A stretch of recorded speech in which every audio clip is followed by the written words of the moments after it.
Welcome to this edition of Transformation Thursday. As always, we are extremely thankful that you have thought it good to join us on this edition of Transformation Thursday. Christopher, as always, good to see you. Welcome you to another edition of Transformation Thursday.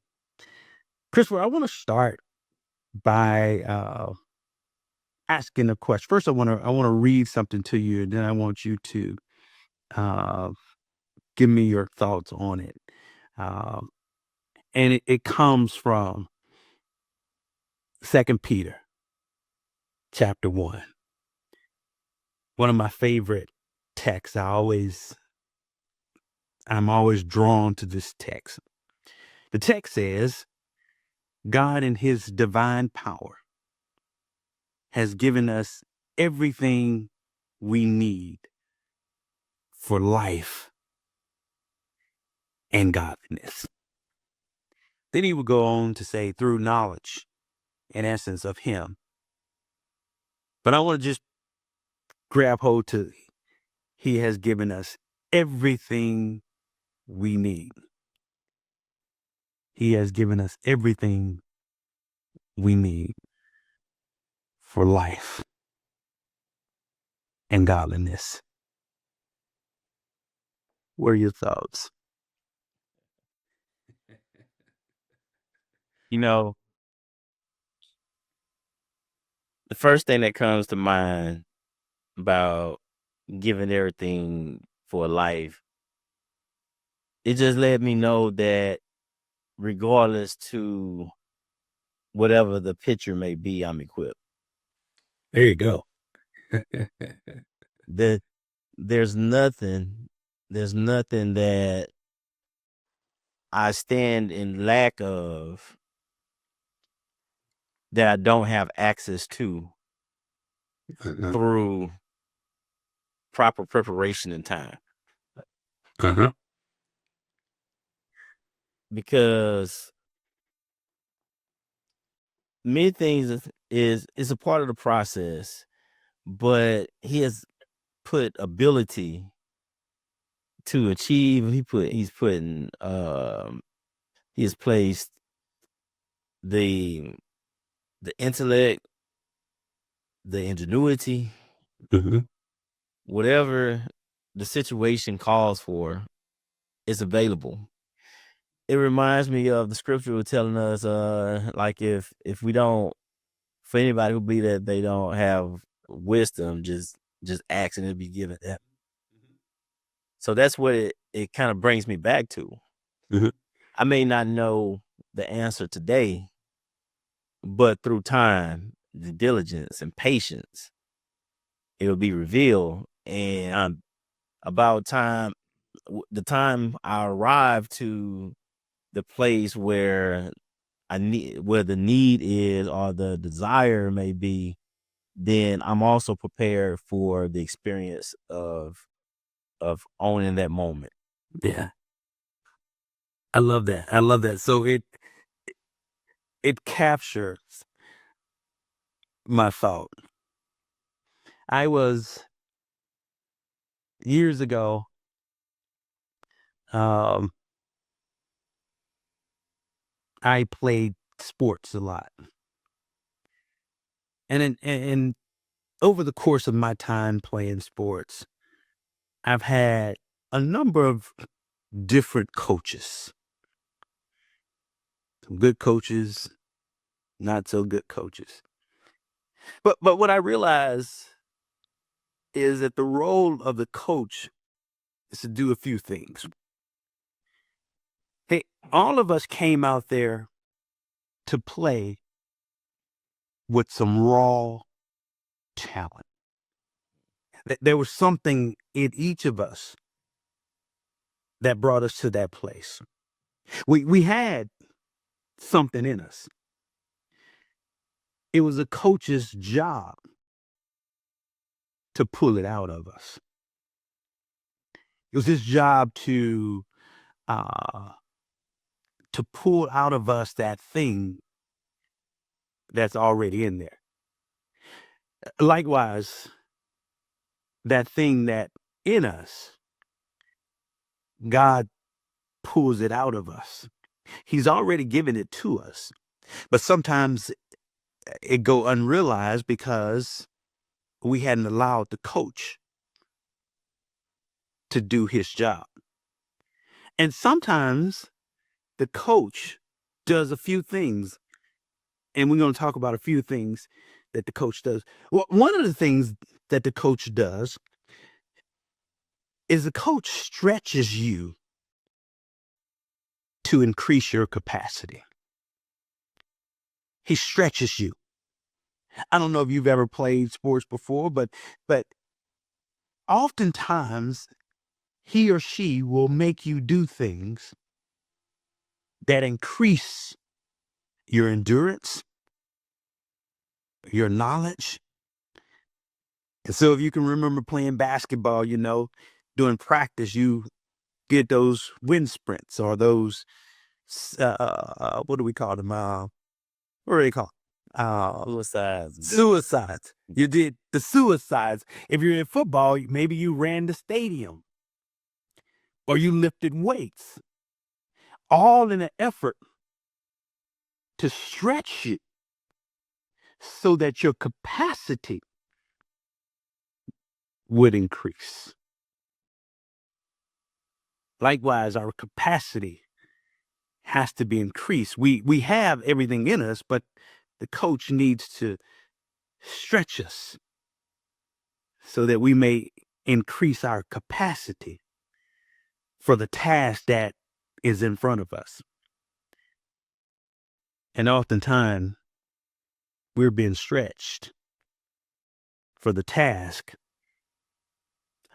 that he has for us. The other thing that the coach does is that oftentimes he places you or moves you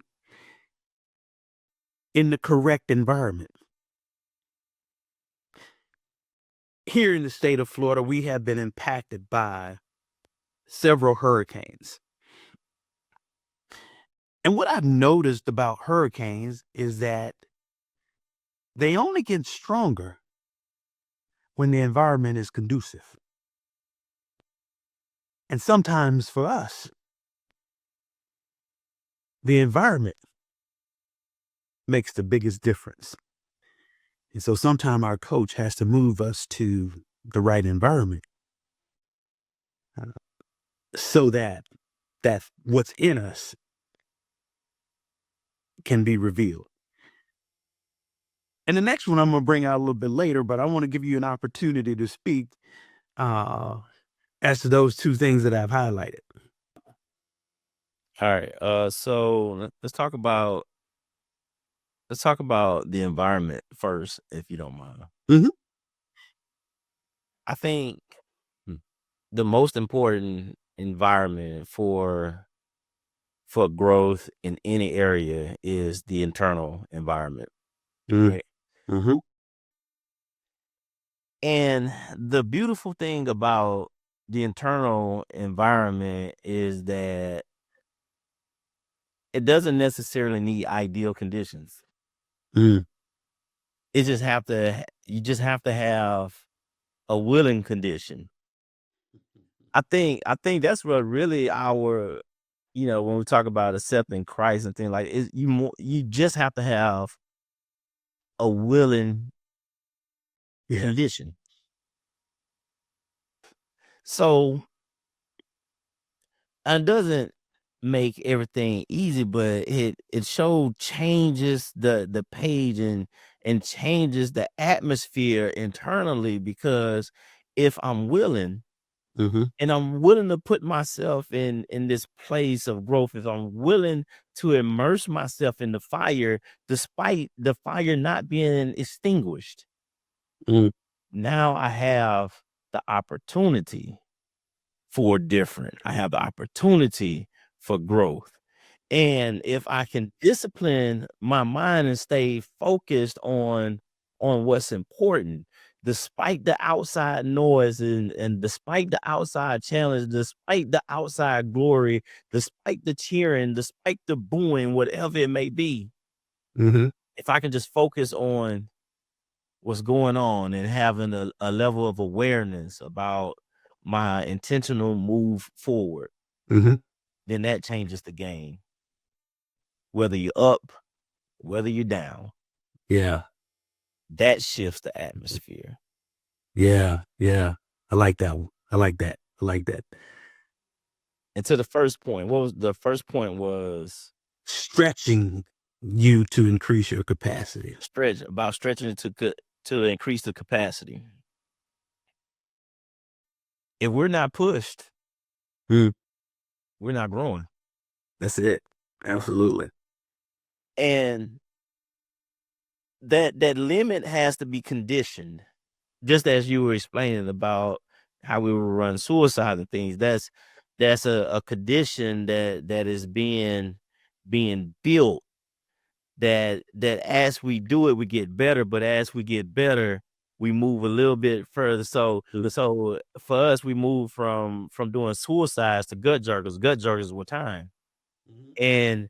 And that time continue to get shorter as we get better, so that we can focus on recovering faster. But as we recover faster, that simply means that we were more equipped for the task. Mhm. And that's how this life is. That's how growth happens. Mhm.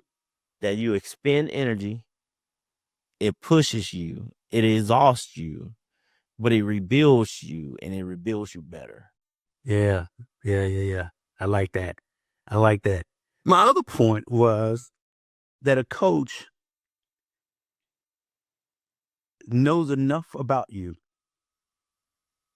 to put you in a position to be successful, which means that maybe I shouldn't be the quarterback, Mm-hmm. but maybe I should be the receiver.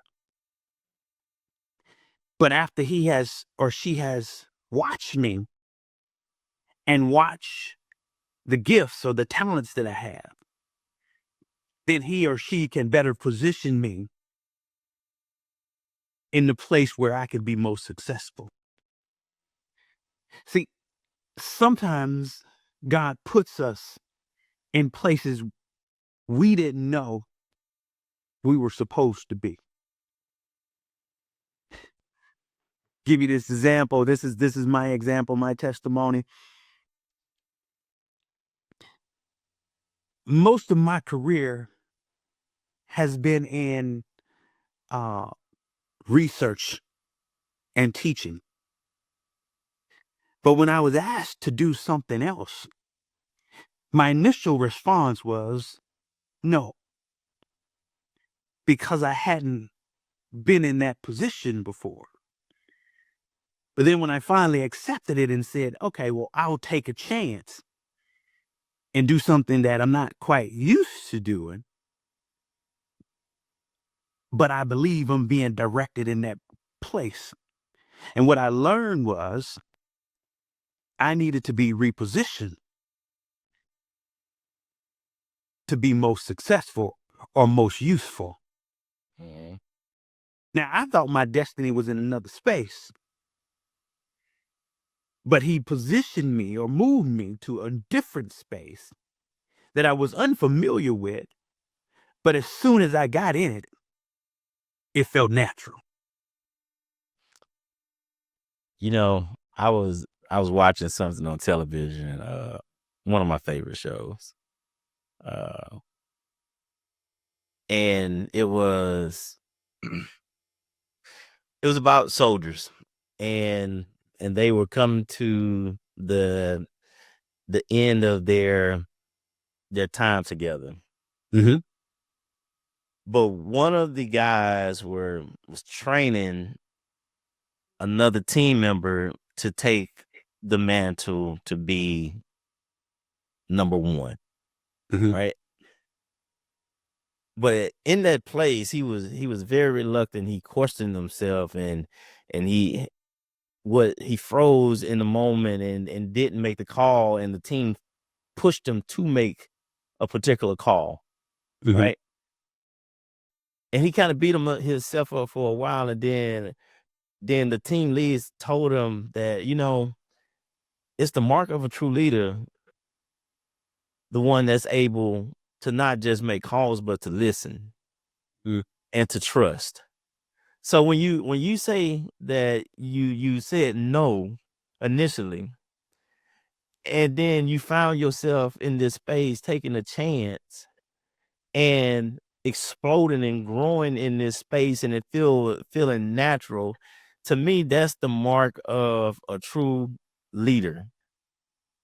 One that can take risks, can listen, but move in the right direction.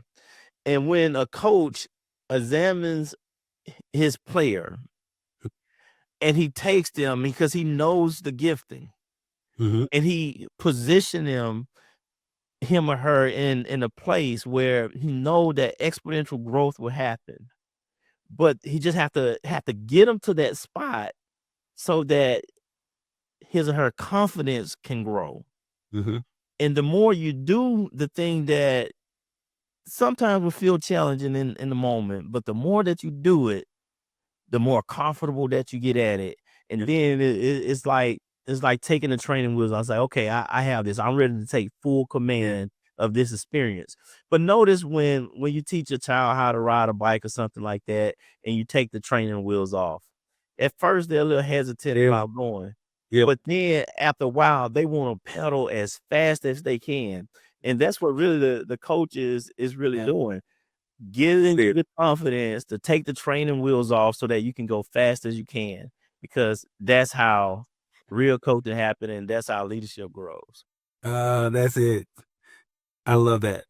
I don't have anything else after that. That nailed it for me. Uh, everything we need, we already have. He's already deposited within us. And so that simply means, and I want to let this be our affirmation on this edition. That simply means I am enough. I am enough. I am enough. That's what that simply means. And so just affirm with me, I am enough. See you next week on Transformation Thursday.